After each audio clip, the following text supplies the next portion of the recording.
Qu'on le veuille ou non, le Gear 5 est une transformation iconique dans le monde du manga. Mais qu'en est-il de la qualité? Pour cette réponse, les avis sont divisés. Certains pensent que c'est la plus grande transformation de l'histoire, ou alors d'autres personnes pensent que c'est la pire idée de l'histoire. Donc dans cette vidéo, je vais vous expliquer le problème que j'ai avec le Gear 5. Donc évidemment, cette vidéo ne va pas être tout blanc tout noir. Je vais majoritairement donner des problèmes, mais je vais en profiter pour donner quelques qualités par-ci par-là. Si vous aimez les vidéos One Piece ou les vidéos manga en général, likez et abonnez-vous.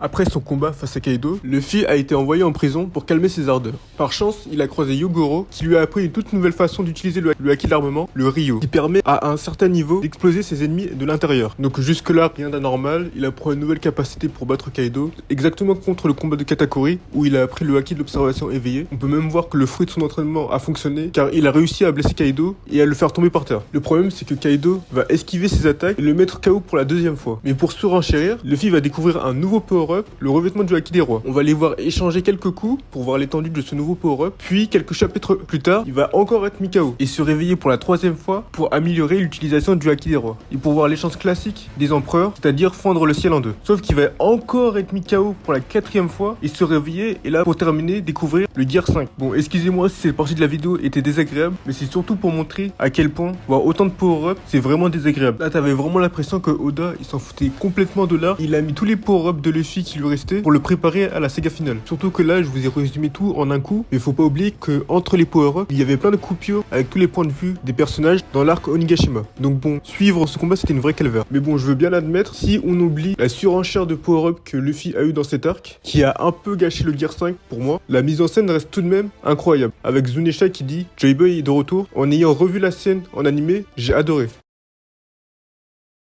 Pour moi, Oda a fait une grande erreur avec le Gear 5. Et je vais vous expliquer pourquoi. On est bien d'accord que le Ito Itonomi est une grande menace pour le gouvernement. Et ils ont cherché pendant 800 ans pour l'obtenir. Du coup, comment vous pouvez expliquer que Luffy est encore en vie à ce stade de l'histoire? À la limite, il aurait été discret. J'aurais bien pu l'entendre. Mais là, Luffy se cache pas du tout. On rappelle son palmarès avant l'ellipse. Luffy a battu 2 grands corsaires qui étaient des armes importantes pour le gouvernement. Il brûle ouvertement le drapeau du gouvernement et leur déclare la guerre. Et il frappe un dragon céleste à Sabaody, le plus grand crime dans l'univers de One Piece. Et encore, j'ai pas fini, je peux aussi parler de la prison d'Impel Down et sa participation à la plus grande guerre de One Piece, Marineford. Ce que j'essaye de dire dans cette partie de la vidéo, c'est que c'est impossible que le gouvernement n'a pas pu cramer Luffy. Surtout qu'il a littéralement un chapeau de paille, il sourit tout le temps et son pouvoir c'est littéralement du caoutchouc. Donc bon, niveau discrétion, comme je l'ai dit, c'est pas fou. Là, on a 2 possibilités problématiques. La première possibilité, qu'ils n'ont pas réussi à retrouver Luffy, qui est bizarre vu toutes les ressemblances avec Joy Boy. Ou la deuxième, c'est qu'ils ont trouvé Luffy mais n'ont rien fait pour l'arrêter. Ça aussi, c'est aussi incohérent car Joy Boy est la plus grande peur de Imu.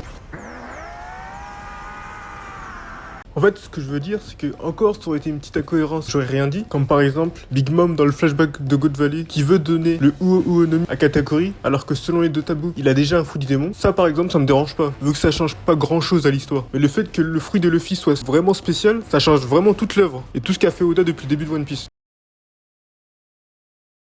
C'est l'argument le plus récurrent quand il faut critiquer le Gear 5 et moi personnellement je suis plutôt d'accord avec cet argument et je vais vous expliquer pourquoi. Pour moi le Gear 5 est un destructeur d'Anta. Prenons Kaido par exemple. On se souvient tous de l'introduction de Kaido, on te le présente comme la bête la plus forte du monde qui essaye tant bien que mal de mourir. Il faut aussi rappeler tout ce qu'il a fait. C'est un empereur surpuissant qui a détruit l'environnement de Wano Kuni et qui a traumatisé toute une population avec les Smiles. En gros ce que je veux dire c'est que Kaido c'est clairement pas un enfant de cœur. Mais le Gear 5 l'a complètement ridiculisé. Et personnellement moi j'arrivais plus du tout à le prendre au sérieux. Et on peut dire la même chose pour les doyens. À m'entendre parler on pourrait croire que je suis un obsédé de l'aura, alors que pas du tout. Par exemple, j'ai beaucoup aimé la chute pathétique de Light Yagami dans Death Note, ou encore la chute de Aizen dans Bleach. Ce que je veux dire, c'est qu'à ce stade de l'histoire, je trouve pas ça utile de ridiculiser les 5 doyens, alors que c'est les antagonistes finales de One Piece. Moi, personnellement, j'ai pas peur pour nos protagonistes. Et là, vous allez me dire que ça a toujours été le style d'Oda de mettre des gags dans des combats sérieux. Par exemple, on peut penser à Crocodile avec Luffy, qui remplit son ventre d'eau, ou alors Enar qui a une réaction drôle quand il se rend compte que Luffy est naturellement protégé par sa foudre. Mais là, j'ai envie de vous dire que c'est pas approprié. C'est littéralement la bataille finale qui est censée résoudre tous les problèmes majeurs de One Piece, c'est-à-dire les dragons célestes et leur système ridicule, l'oppression d'Imu, la discrimination des hommes poissons, l'esclavage, etc., etc. Donc je trouve que mettre des gags dans cette bataille, ça serait vraiment pas approprié. Surtout qu'Oda sait très bien faire des moments avec de la tension. On peut voir ça avec la séparation forcée des Mugiwara. Là on est tous d'accord pour dire que ce moment c'était un moment fort de One Piece. Voir Luffy perdre ses compagnons un à un sans qu'ils puissent rien faire, c'était vraiment fort en émotion. Ou encore Marineford avec la mort de Ace. Déjà que en ce moment Oda, il n'est pas bon pour faire des moments avec de la tension. Donc en plus si tu lui rajoutes le Gear 5, ça va franchement pas l'aider. Après attention, je veux pas d'un Luffy sombre, ça serait complètement incohérent avec le personnage. Moi je veux juste un Luffy sérieux quand il faut être sérieux et drôle quand il faut être drôle. En gros, un Luffy qui pose son chapeau de paille pour régler tous les soucis à Nami, un Luffy qui brise le miroir pour protéger ses compagnons, et un Luffy qui souffre et galère pour battre un ennemi. Moi je veux pas d'un Luffy qui transforme ses ennemis en corde à sauter et qui les transforme en pizza. Non seulement c'est pas approprié comme je l'ai dit avant, et en plus t'as l'impression qu'il prend pas du tout la situation au sérieux. C'est comme quand il a fait ses yeux humoristiques, quand il a vu Vegapunk aux portes de la mort, alors que normalement il est censé être traumatisé de la perte de quelqu'un avec la mort de Ace. Et pour moi, comme je l'ai dit, c'est totalement incohérent avec le personnage de Luffy qui est sérieux quand il faut être sérieux. Juste petit aparté, après on passe à la prochaine partie, mais j'ai peur que Oda détruise complètement l'antagoniste qui est Teach. Teach est un personnage vicieux qui a manipulé tout le monde à Marineford et qui est responsable de la mort de Barbe Blanche et la mort de Ace, aka le frère du protagoniste. Et du coup c'est évident que les deux vont s'affronter. Donc honnêtement j'ai peur ce que le Gear 5 va faire à Teach en tant qu'antagoniste. Passer d'un antagoniste ultra prometteur à un perso gars qui va être ridiculisé, ça m'enchante pas trop.